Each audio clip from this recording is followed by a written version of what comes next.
Mesdames et messieurs, bonsoir. Et nous sommes c'est Erson Lexima. Moi, c'est une animateur de Herson and Bradley Show. Et jeudi a vu un événement qui arrivait dans le monde là. Et le 3 janvier 2026, très tôt et au début de l'année 2026. Et nous levons le matin que nous prenons nouvelle que Nicolas Maduro, le président vénézuélien, a été arrêté par l'armée américaine et pendant que le tape de la Kaili et au Venezuela, à Caracas, capitale Venezuela. Et objectif vidéo, ça, c'est pas pour me faire du journal, mais c'est juste pour me faire une analyse de qui ça me comprend de l'événement et forme bien et dis-nous bien avant que position que me pourrais prendre peut-être dans la vidéo ça sur arrestation Maduro, il pas engagé le Herson and Bradley Show. Parce que moi, avec Wolski, nous pouvons faire trop de concertation pour me connaître l'opinion Wolski et puis pour me connaître comment et plus tard nous pourrons aborder le sujet ça. En show ça, ou bien un podcast ça, et moi, avec Wolski, nous toujours engagés nous pour nous parler de un série d'événements qui a passé dans le monde là. Je ne compte faire en tant que amis et pour nous opinion nous pour nous parler et puis pour les commentaires et garder et qui sont dit, qui sont pensés de événements ça. Et bien avant et lorsque États-Unis dans la vidéo ça nous pourrons parler de plusieurs points. Premièrement, et qui ça arrestation Maduro au Venezuela signifie et géopolitiquement et deuxièmement qui similitude qui ressemble à ce que ça gagne avec événements passés dans le pays nous.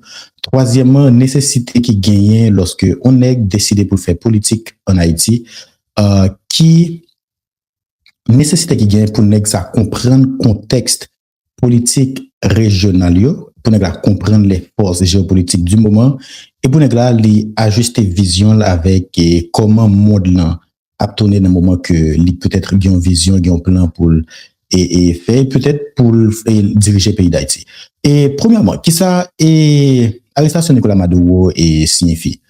Nous sommes depuis à la fin de l'année 2025 et États-Unis avec Venezuela te gagne pile et ti bad bouche en pile ti pour parler et en fait de manière conflictive et que Donald Trump a envoyé message by Nicolas Maduro a envoyé message by Donald Trump et le monde a prêté attention pour voir comment ça finit. Particulièrement et lorsque Nicolas Maduro, qui c'est un plus grand allié, la Chine avec la Russie, et peut-être l'Iran et Corée du Nord, si on voulait ajouter deux pays ça mais particulièrement la Chine et la Russie, parce qu'il y a un business d'affaires avec et la Chine, Venezuela, c'est un fournisseur de pétrole et à la Chine, et que il y a quelques bateaux qui ont sorti Venezuela qui pourraient alimenter la Chine en pétrole et d'autres produits minéraux et l'armée américaine saisit et bateau ça qui a quitté Venezuela pour aller peut-être en Chine ou en Russie. Et pour des réponses et la Russie voyait et bateau pâle pour contrôler et business que l'a fait avec Venezuela et la Chine fait de même. En pile monde pensait que et ça c'était un message clair qui signifie que États-Unis perdu hégémonie mondiale et que le monde a tourné vers un nouveau leadership du monde. Moi-même, j'ai toujours été sceptique personnellement par rapport à ça parce que je connais que et dit que États-Unis perdu grande puissance, ça pas suffit pour dire que États-Unis perdu grande puissance à cause que la Russie et la Chine ont pénétré la mer caribéenne et qu'ils ont rentré à Caracas pour des Venezuela ou bien Nicolas Maduro, le régime ça et fait business et avec eux. Donc, matin, et peut-être que tout le monde a pas entendu ça bien avant, États-Unis li attaqué Venezuela, et très rapide, ils ont capturé Nicolas Maduro avec Madame Li, et que dans le moment, ils ont rentré à New York pour qu'il fasse et trial, pour qu'il ait un jugement, et le président Donald Trump dit que il y a pile chef d'accusation qui est déjà posé sur eux, surtout pour l'assassinat de quelques Américains sous gouvernement et président Maduro. Et deuxième bagage que nous pourrons parler de lui, c'est qui similitude que l'arrestation de Nicolas Maduro a gagné avec pays nous Haïti. Et 2003, 2002, le te gen manifestation JNB et te gen pile bagay qui qu'on a passé en Haïti. Te gen événement JNB, te gen événement et Guy Philippe, n'a regardé dans image ça, n'a regardé Guy Philippe époque il te gen frappe qui a sorti et dans zone nord et d'Haïti et qui passait la Tibonite qui était arrivé dans zone carrière et nous sommes monsieur ça à l'époque te gen protestation contre Jean-Bertrand Aristide, fait pression et puis prend territoire, surtout dans le nord, avec objectif pour rentrer à Port-au-Prince pour retirer Aristide du pouvoir. Et là, on a des photos de Jean-Bertrand Aristide, qui était un président élu à l'époque, et de 2001 à 2004, il a été destitué en février et dans la nuit. Il y a une chose que je trouvais qui est similaire entre capturation Nicolas Maduro et Jean-Bertrand Aristide, c'est que deux événements ça ont passé dans la nuit. Et dans demain matin, tout le monde levé, monde choqué, tandis que Jovenel Aristide a été mis en avion avec sa famille et puis pas de monde qui le connaît à l'époque quand Aristide d'abord atterri et puis quelques heures après, 24 heures, Aristide a atterri et en Afrique. Et Nicolas Maduro, lui-même, n'est pas différent, il a atterri en prison aux États-Unis. Ça, c'est photo de Nicolas Maduro avec Madame Lee. Ça, c'est une autre photo et Nicolas Maduro qui a été capturé par l'armée américaine. Et ça me dit, c'est que, nous voyons que c'est peut-être ces mêmes films que nous avons regardé en 2004, c'est lui que nous avons regardé journée Jodia et au Venezuela.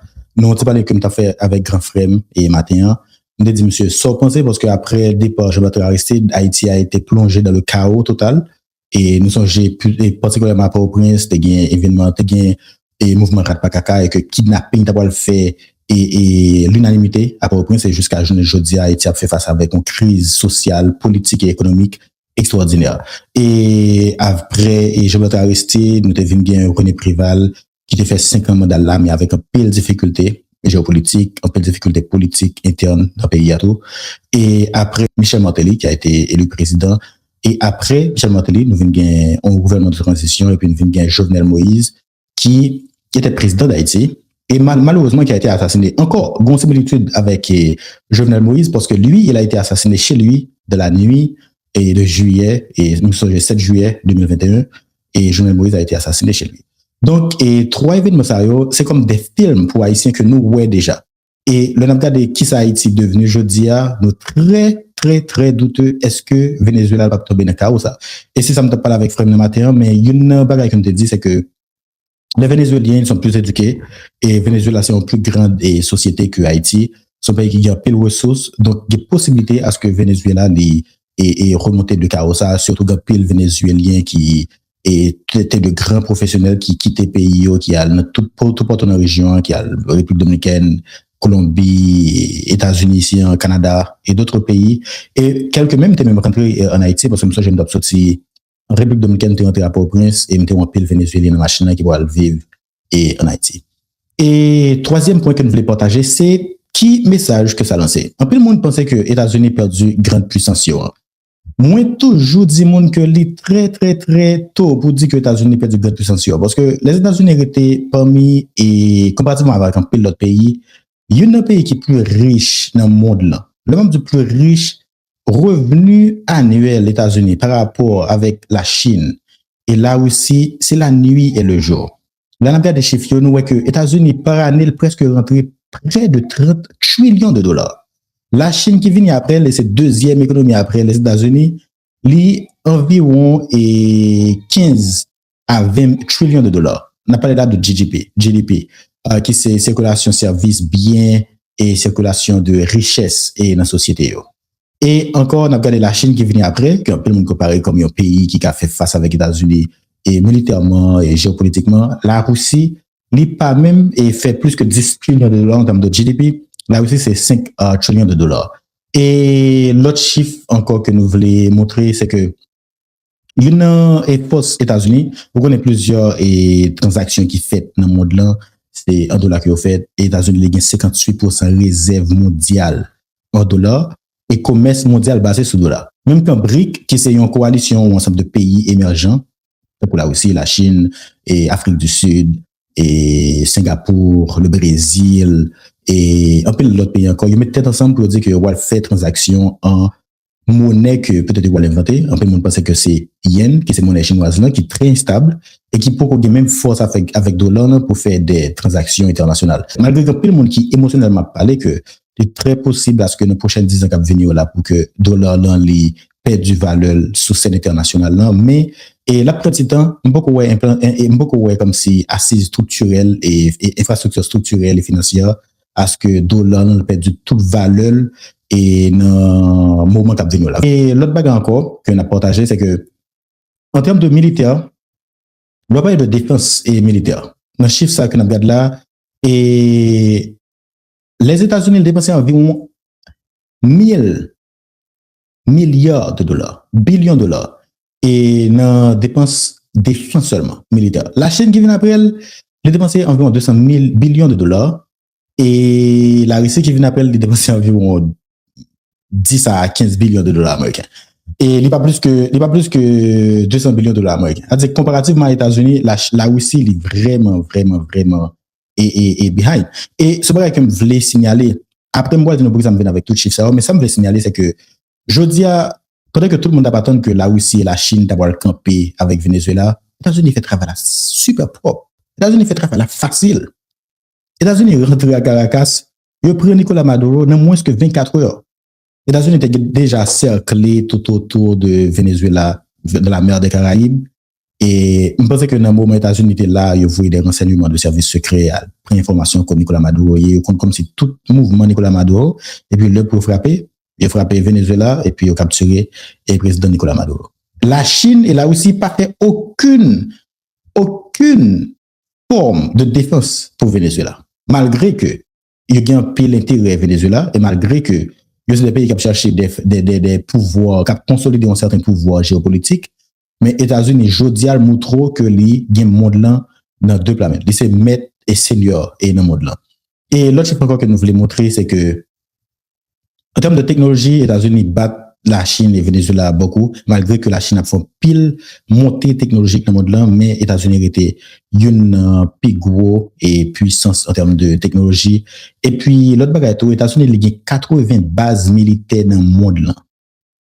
États-Unis il y a 80 bases militaires dans le monde là. Et alliance États-Unis avec l'OTAN, qui c'est accord de l'Atlantique Nord, tout le monde qui fait un bon quatrième en Haïti comme ça, et fait que États-Unis les gagne un pile territoire que les dominer. C'est-à-dire, ou attaquer les États-Unis en Asie, des pays en Asie qui fait partie de l'OTAN, donc le Japon, les États-Unis gagnent base là, et attaquent à travers le Japon, ils vont obliger de sauter en Amérique du Nord pour l'attaquer au côté de la Patagonie, soit attaquer en Europe, la France, Danemark et l'Angleterre, toute l'Union européenne, y inclut l'Ukraine, même quand l'Ukraine n'est pas officiellement membre de l'OTAN, et y inclut l'Ukraine, c'est territoire qui est au cas attaqué. Et Amérique latine, là, nous connaissons qu'avec doctrine de Monroe, l'Amérique aux Américains, et c'est une raison qui fait les États-Unis d'attaquer et Venezuela comme si elle a créé, comme c'est bien privé. Et Donald Trump dit que pour l'instant, les États-Unis vont assumer le leadership du Venezuela jusqu'à ce que ils fait élection et puis ils installent un pouvoir et Venezuela. En fait, c'est le même film que nous regardons en Haïti. L'autre bagage, c'est l'influence diplomatique mondiale que les États-Unis gagnent. Les États-Unis sont un pays très influent dans le monde là. Quel que soit sorti ou pas qu'à passer de leadership mondial en dehors des États-Unis. Majorité des pays qui a dirigé tête yo et puis qui peut-être pour un moment te font révolution bien te fait et te font action en forme de soulèvement, en forme de révolution contre les États-Unis. Ou que pays ça c'est forcé pour aucun pays. Par exemple, Corée du Nord, c'est un pays qui est extrêmement isolé. L'économie Corée du Nord, c'est une économie qui est extrêmement et stagnante, comme de stagnante, dans le sens que l'économie ça n'a pas fait trop effort. Regarde chiffre, le compare chiffre en 2000 par rapport à 2021, par rapport à 2025, par rapport à 95, ouais que c'est pas un pays qui reconnaît de trop grandes avancées. Parce que son pays à cause que il a fait des mouvements hostiles contre la diplomatie américaine, son pays nous qui a subi en pile et stagnation dans l'économie, pas ouais trop avancé fait. Et son pays qui vient obliger alloquer ou bien allouer plusieurs cob ou bien un grand pourcentage dans le budget là à défense pour ça parce que et pays ça les obligé make sure que les grandes défense qui est solide parce que par contre à qui moment pouvoir États-Unis capable de prendre et de même pour Cuba, de même pour Venezuela. Enfin en conclusion, ça me veut dire ça c'est une analyse personnelle, il me dit ça pas engagé de Herson Bradley Show mais c'est opinion personnellement. Ou pas qu'à diriger Haïti, m'a parlé pour élection pour gagner cap venir et élection cap venir et monde qui aspire pour diriger le pays d'Haïti. Et m'a parlé dans yeux pour me dire que m'a retourner slide ça sur économie États-Unis en termes de GDP, c'est plus grande puissance monde là. Faut pas diriger le monde sur les États-Unis. Et l'autre côté diriger Haïti, il demande un pile sagesse, il demande un pile compétence, il demande un pile connaissance en géopolitique, en diplomatie et aussi en sociologie. Géopolitique, faut comprendre le contexte monde là. Moi, un pile nèg qui contenté à parler de révolution. Le plus souvent, lui a parlé de révolution, il parlait dans un contexte comme si, OK, nous allons le soulever contre l'empire, nous allons le soulever contre le système actuel. Et il est très émotionnel et il est très mal calculé. Peut-être c'est une parole de campagne politique, Mais en termes de gérer pays, faut qu'on tienne compte de l'implication de toute décision qu'on pourra prendre. Et je pense que parler avec Jean-Bertrand Aristide, c'est une bagarre qui est plus sage qu'on a fait. Parler avec Michel Martelly, c'est une bagarre qui est plus sage qu'on a fait. Parce qu'ils ont été là. Depuis le bagage qui n'ont pas dit, mais une sagesse qu'ils ont gagné parce qu'ils ont été là, à la plus haute fonction publique. Et que ils ont comment on sait de décision, on sait de move que ont fait, des cas détruire la population haïtienne à la seconde. Le ou prend de décision contre l'Empire. L'Empire sera toujours là, l'Empire sera toujours fort et puissant. Les États-Unis ont perdu grande puissance là, mais pas oublier que nous avons 2 heures de temps de Florida. Donc, il est important à ce que vous étudiez comment diriger ce pays à côté des États-Unis. Et si on a une task qui est plus difficile pour un leader haïtien, on est qui voulait diriger le pays, on peut comprendre que ou camper contre l'insécurité et à cause que ou peut-être tuer 4-5 bandits, population voulait pousser ou qui dirigeait. Mais là, elle est plus loin que ça. Il y a une implication géopolitique, il y a une implication diplomatique dans tout ça. Quelle est ta compréhension et ta maîtrise de cette chose? Parce que le chavisme que Nicolas Maduro t'a défendu, le chavisme, Hugo Chavez, ancien président et vénézuélien qui a été tué, et je pense que c'est un lapsus acceptable, se comprendre, et que Chavez est passé flambeau à Nicolas Maduro, et Nicolas Maduro, pendant des années, nous avons lutté pour le Kembe idéologie ça. Mais plus tard, qu'est-ce qui est arrivé? Aujourd'hui, il a été capturé comme un bandit, comme un vagabond chez lui, dans son pays. Et malgré que son pays a une force militaire. Mais pour ça, parce que il était campé contre l'Empire. Est-ce que sa bataille était bonne? Peut-être. Pour son pays, et pour le moment, sa bataille était bonne. Et il y a pile nègre en Haïti qui a fait politique, qui a même idéologie avec Nicolas Maduro. Mais il faut être très prudent, monsieur. Parce que n'a parlé là d'un pays qui gagne moyen, n'a parlé là d'un pays qui est fort. On a parlé là d'un pays qui a investi 1000 milliards de dollars américains, un pays qui a dépensé 1000 billions de dollars américains pour force militaire. Et force militaire, ça l'a occupé en Haïti à plusieurs moments. Pas camper contre pays ça. Obligé d'apprendre comment pour diriger pays avec pays ça. Cuba fait. Et je dis à Cuba très en hauteur. Of course, il y a un docteur cubain, et Cuba a un pile professionnel, mais l'économie cubaine sont économiques extrêmement faibles. Donc, il faut une stratégie. On a parlé de développement en Haïti. Pour la élection en Haïti, quelle est ta politique diplomatique? Comment on va diriger Haïti avec les États-Unis? Et avec les États-Unis et ses alliés. On a parlé de Canada, on a parlé de la France, Germanie, l'Union européenne, et autres, et autres, et autres. Parce que l'on veut, nous, à cause de positionnement géographique, nous, géopolitiquement, là, une erreur fatale si le président pensait que le cas fait business avec la Chine et la Russie. Nous sommes j'étais à l'époque et l'homme t'a vivre en République dominicaine, nous avons le journal de République dominicaine. Pendant que dans le bus, moi, je travaille, puis je m'achète un journal Diario Libre, et puis je avec un ami qui était bon côté, et Osner, je d'abord travailler et dans le Banque Vimanga. Et l'homme de journal, là, moi, que la République dominicaine a signé un accord de 40 milliards de dollars américains avec la Chine. Et puis, je regarde Osner, me dit, monsieur, ouais, journal ça, marqué mot.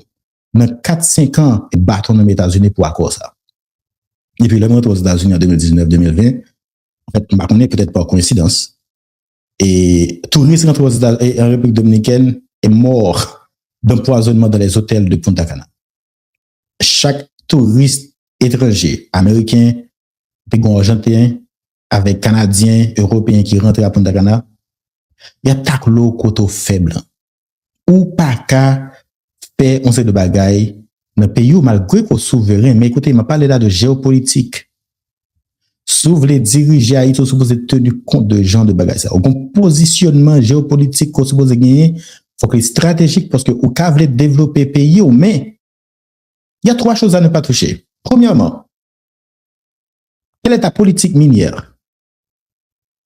Et nous connaissons Haïti qui a peu de ressources. Quelle est ta politique minière? Ou qu'à dire, ok, on va développer mine pour pays, but ok. Sous le campé comme ça, on va mettre plus monde dehors. Et tout ça, qui va le résultat plus tard? Si monde qui fait dans Haïti dans un moment qui gagne 0 à 10 ans, Haïti va tellement chaud pour eux, il a pas obligé de quitter le pays. Même j'avais, même j'en pile l'autre monde. Deuxièmement, quelle est ta politique diplomatique? Je me pose la question ça déjà. Ou qu'il y a de grandes idéologies politiques, ou qu'il y a de grandes idéologies internationales et diplomatiques, ou qu'on socialiste, ou qu'on marxiste, ou qu'on communiste, ou qu'on anticapitaliste, ou qu'on anti-impérialiste. Mais qui va ça mener? Le chavisme n'a pas. Aujourd'hui, le chavisme est mort. Très bientôt, Cuba est a matter of time. Le jour où les États-Unis ont besoin de prendre Cuba, il y a prend Cuba. La Russie a gourmé pour ville, et la Russie, son grande puissance. Ou qu'à penser que la Russie a bien guerre Ukraine, non, mais c'est dépenses qu'a fait. C'est moun qui a mouru. A dit, il coûte la Russie très cher pour combattre l'impérialisme. Et dans le moment que Haïti y est là, très difficile pour Haïti qu'à faire face avec plus coup de fouette encore. Et nous prenons plus le coup de fouette pour l'indépendance, non. Nous ne sommes pas défaitistes. Non, non, non, non, non. Mais nous avons analysé qui ça le mot Nicolas Maduro, qui ça arrestation Nicolas Maduro signifie. Qui similitude les gains avec la mort de Jovenel Moïse et le départ de Jean-Bertrand Aristide en 2004 et l'assassinat du caractère de Michel Martelly sur les réseaux sociaux. Et comment m'a dit, on ne peut pas diriger un pays qui a une richesse minière, on ne peut pas diriger un pays qui est riche et qui est aussi près de l'empire sans que ou pas perdre du bagage en retour. Et à cause de ça, j'ai pile compassion pour tout nègre qui était dans le pouvoir suprême en Haïti. Nègre qui était président, nègre qui était premier ministre, et peut-être nègre qui était président chambre en Haïti. Je ne dis que nègre pas corrompu, je ne dis que nègre pas faire cher, mais le système est fort. Là, en dehors du système, on ne peut pas calculer ce qui passe dans le système. C'est facile pour juger, mais si vous mettez en position et que vous exposez avec ça, nègre ça exposé, pression que nègre ça exposé. Nous avons le second Clorox prévalu au moment pas capable avec le pays. Son meilleur ami, et on est que le coin dans en pile, Jacques-Edouard Alexis, super compétent, agronome, grand politicien haïtien. Jovenel et René Garcia Préval obligé effacer Jacques-Edouard Alexis parce que la population haïtienne était dans la rue, le peuple a grand goût. Et René Garcia Préval vient nous quand faut connaître le parcours qui ça peut le faire. Là, le Venezuela a demandé aide. Et puis Petro-Caribé. Et nous tous connaissons comment l'histoire Petro-Caribé a fini. Après Petro-Caribé, nous avons eu un tremblement de terre en Haïti. C'était une catastrophe naturelle. Nous avons eu un tremblement de terre en Haïti. C'est-à-dire, vous voulez diriger le pays d'Haïti, faut très, très, très sage. L'homme c'est sage, il faut qu'il y ait des gens qui abordent de bons conseils comment pour faire politique, diplomatique et géopolitique. Ou qu'on pays qui maîtrise ça bien, République dominicaine. Malgré que la République dominicaine, il y a une position, mais il faut comprendre que si vous voulez une certaine stabilité, il est vrai que dans pile iceberg, dans pile bloc glace dans le pays, mais au moins, vous voulez la population dans bon petit bloc glacé. La Kaili. Vous voulez une route, vous voulez une école, vous voulez une stabilité sociopolitique. Le empire là commence à caler il redresse très rapidement. Et nous-mêmes, nous campons en position de rébellion. Encore et encore et encore. Et c'est pas une décision, c'est pas une analyse défaitiste, mais la politique se fait par des stratégies.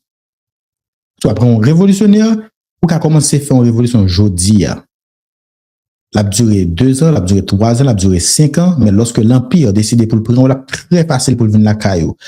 Même Jean-Pierre Maduro, qui a l'armée la Kaili, qui a une force police la Kaili, et qui a une sécurité avec elle, mais il est arrêté chez lui, au Venezuela. A dit, it's a matter of time, c'est pas arrivé là pour venir pour défaire quelque chose idéologique.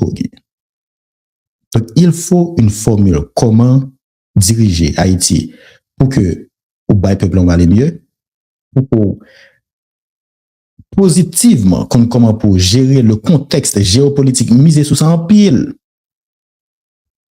Aristide ne l'a pas fait. Et Aristide perdu le pouvoir en 2004. Michel Martelly perdu Laurent Lamotte qui était son meilleur ami et qui avait de grandes visions pour Haïti. Et les deux, ils ont perdu leur réputation. Et Jovenel Moïse, il a perdu sa vie. C'est comme ça le monde. Ou pas qu'à passer de ça, ou pas qu'à dire, on va faire politique. Pour seulement parler de sécurité. Et moi, avec Bradley, nous parlons de sans pile. Et pas sauf sécurité qui dirige un pays. pour parler seulement de manger, pour bailler mon petit sac de riz. Il y a tout le contexte, parce que si vous voulez faire développement, il faut que vous maîtrisez un jeu géopolitique. La République dominicaine, m'a yo 20 sur 10 pour façon que yo gérer diplomatie, pour façon que yo entend yo avec Américains. Yo dit Américains, m'a beau ça, mais bon ça en retour. Et l'opéra de la République dominicaine, c'est leur passer vacances, c'est la petite doit étudier, c'est leur passer week-end. Parce que son pays stable. Et ça qui fait stabilité paysan, c'est parce que erreur Nicolas Maduro fait. Il est vrai, il était révolutionnaire, il combat et contre l'impérialisme. Qui américain dedans, là, carrément, le comportement impérialiste. Mais écoutez, l'empire, c'est l'empire. Il était comme ça à travers, il était comme ça longtemps. Est-ce que il est parfait, même Jean et 11 ans, même remédier, est-ce que le parfait? Non. Est-ce que l'idéal? Non. Mais c'est le monde obligé à ajuster avec elle. Est-ce que vous voulez faire révolution pour changer? Il y a aucun faire révolution pour changer. Le pays, on essaie de faire. Bon, écoutez, Jésus-Christ a été assassiné. Martin Luther King a été assassiné. Socrate, boit poison. Haïti, qui font grande révolution, est à genoux. Cuba est à genoux. Tout pays qui campait contre l'ordre des choses, faut qu'on d'accord avec les répercussions qui vont venir. Sous son dirigeant haïtien, on dit que on peut le diriger pour make sure que le pays, les autres en bas, peut-être la structure ou bien l'ordre des choses, attendent à répercussions qui vont venir. Pour la vie et pour ce pays. Choléra. Avec un peu d'autres pestes que nous subissons en tant que peuple. Violence, insécurité, tout le monde va ça. Donc, mais qui veut diriger le pays à l'avenir? Nous regardons film ça déjà. Et son film qui est extrêmement laid. Mais son film qui est facile. Et qui a reconstruit un pays non compte, la même, qui pose de défense. Les États-Unis, budget pour militaires seulement, il coûte 1000 billions de dollars américains.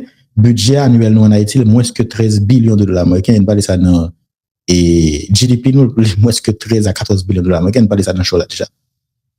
Donc, son bagage que nous sommes tenir compte de lui.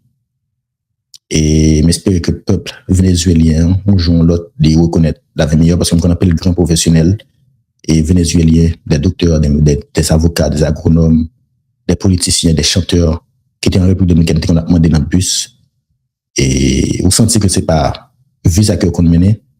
Et les Vénézuéliens étaient encore comme des Haïtiens, des gens qui errant, qui pas un côté pour aller, qui a quitté le pays. Même parce que ça peut aller mieux pour eux, mais en même temps.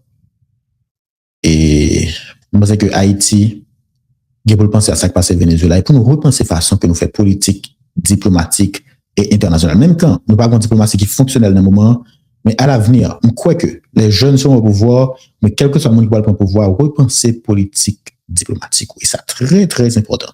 Quel que soit le monde qui va Washington, pas vos petits amis, pas vos petites familles, pas vos nègres parce que tel nègre dans le parti politique a dit, prends monsieur pour moi. Prendre des compétents pour défendre l'intérêt Haïti.